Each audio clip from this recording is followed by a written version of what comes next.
Hi, and welcome to Kale Houser Leadership Secrets podcast. Today, I want to declare that sarcasm is not leadership.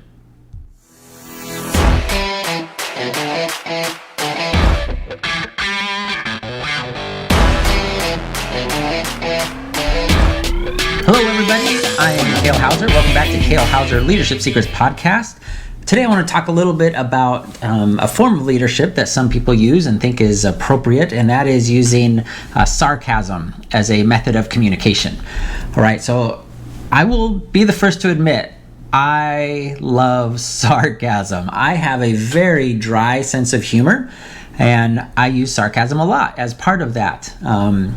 I strive to use it in a funny and positive manner versus a sarcastic offhand remark that's meant as a slight disguised as a compliment or as a joke. But I am super guilty of this. I love sarcasm as a form of comedy. I love it as a form of communication. Certainly with my wife, we use sarcasm a lot, but usually that sarcasm, or pretty much always, that sarcasm points to some sort of inside joke that we have between ourselves that we've developed over the years, right? Some funny situation. We use it as a sarcastic remark to kind of take us back to that scenario, which somehow applies to whatever's going on at the moment. Some say that sarcasm is kind of the most basic form of humor, the most base form of humor. And I really couldn't disagree more. I think it is certainly a form of humor, but I wouldn't say that it is the most base or the most simple form of humor. I find great pleasure in sarcasm. I love listening to comedians that are sarcastic. I love listening to comedies and shows that use sarcasm as part of their comedic delivery. However, I will say that sarcasm, in general, has no place as part of your repertoire as a leader when you are communicating with your team. Now, there are exceptions to this, just like anything else, but fundamentally, sarcasm, by its nature, is leaving room for interpretation of how the receiver of the sarcasm, the one that's listening to the sarcasm, interprets that remark. Now, I have an ability, and again, it's by my nature, I enjoy that aspect of reading between the lines. What did that person really mean by that comment, especially in a comedy sense, because sarcasm is typically, look over here, but I'm really talking about this, okay? Or it's a way to misdirect and things of that nature, and I enjoy that kind of comedy. I enjoy that type of challenge of trying to figure out, well, what is he really talking about there, okay? But when you use that in a workplace, that creates this floodgate opportunity for misinterpretation. And that is the last thing you want as the leader of your organization. Now, certainly you could be a business owner, a small business owner, then you've worked with these same people for years and years and years, and you have this very close-knit relationship. You guys know all each other's inside jokes. You have a lot of the same interests and the same type of personalities, whatever the case may be. And certainly that has become a natural progression and as a part of how you communicate and interact with each other. And I'm not necessarily referring to that. I'm referring to if you are the more formal type of leader and you're trying to develop this culture in your organization, that if you're using sarcasm as a cornerstone of that culture, you're going to lose way more people than you do actually endearing them to you, okay, as this form of comedy. Because the reality is, people start with what they see at the surface level, and rarely, especially initially, do they go beyond that. Okay, and sarcasm at its surface is sarcastic, right? It's not necessarily a positive thing. Usually it's meant in kind of a negative slight.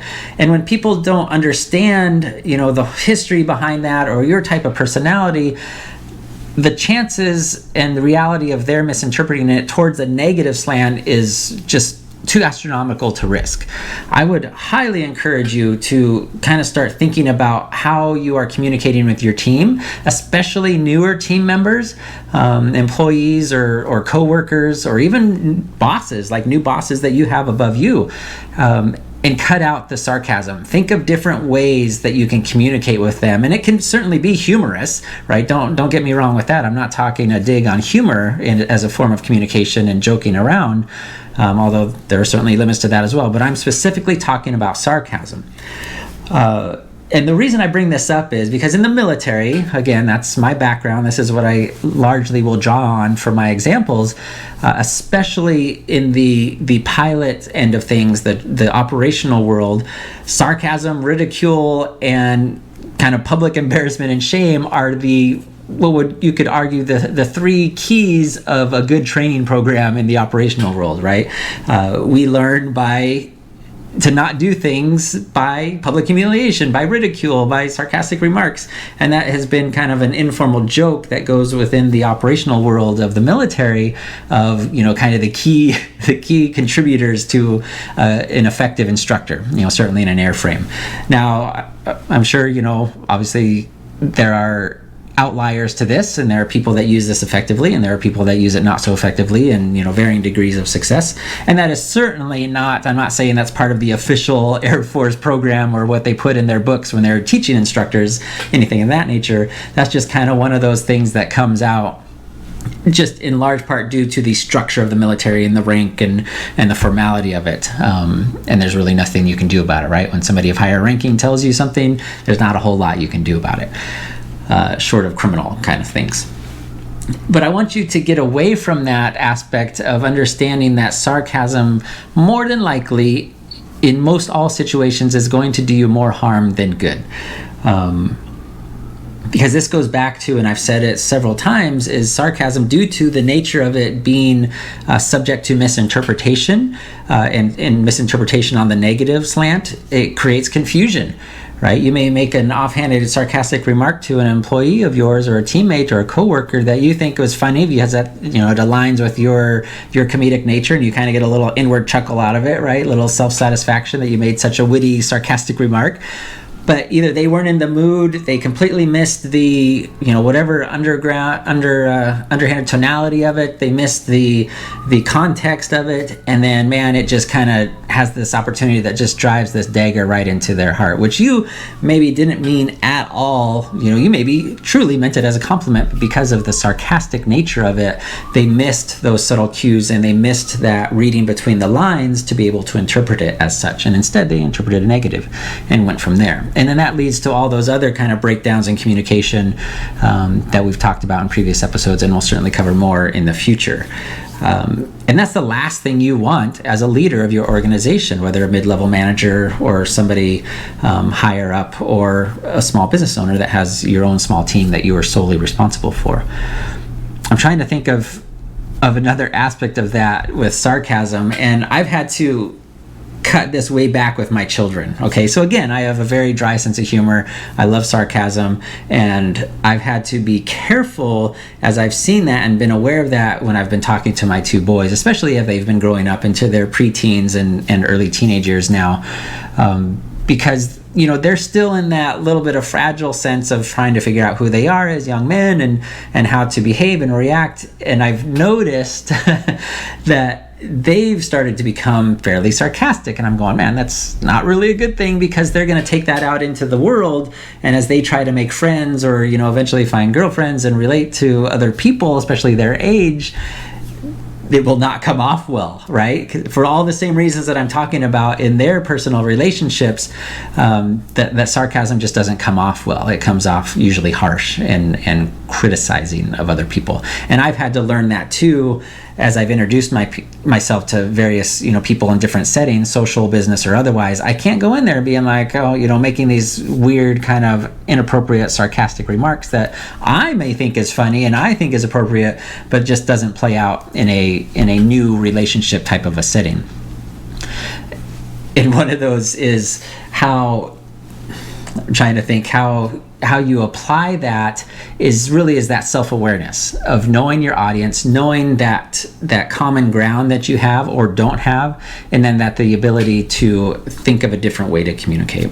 All right, so I wanted to really kind of remind you, because I see this a lot as I'm out and about, is this sarcastic remarks that are made, especially in businesses, because it's just part of their personality. It's part of how they interact with their friends or their bros back home.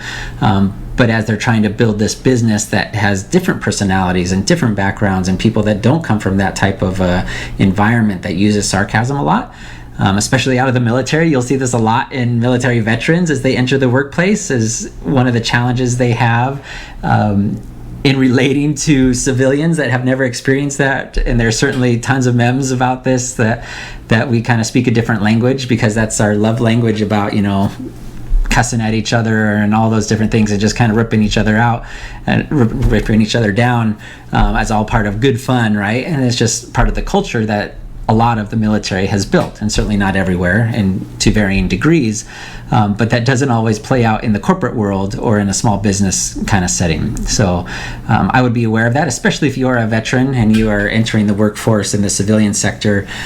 Be aware of how you are perceived, and be aware of the words and the type of humor that you use may be a little out of place in the civilian world, if you know what I mean with that. I would love to hear your thoughts on this. If you found that sarcasm in a non-military environment has been beneficial to your organization, I would certainly love to hear about it. I think that's fantastic if you found a way to make it work. But I would honestly have you analyze and maybe even ask people directly, like, hey, when I've made some of those comments, what have been your real thoughts? Especially if you have newer people on your team that are getting indoctrinated into your culture. Okay, and overall, is that the kind of culture that you want? Is that the kind of culture in your organization that you want to build, that's based on, because sarcasm to a degree is a little dishonest, right? Because you're not speaking plainly and truthfully, maybe not necessarily truthfully, but not plainly and upfront, right? You're leaving room for interpretation. So think about that in your organization and how you apply that as a leader. And I would argue as a leader, cut out the sarcasm and think of different ways to relate and convey humor to your teams. Hope this was beneficial. Have a fantastic afternoon. Please like, share, and leave a comment on your favorite podcast platform, whatever you're listening to, Spotify, Stitcher, Apple, CastBox, whatever the case may be. Thank you for spending your afternoon with me. No matter where you're at in the world, have a fantastic day.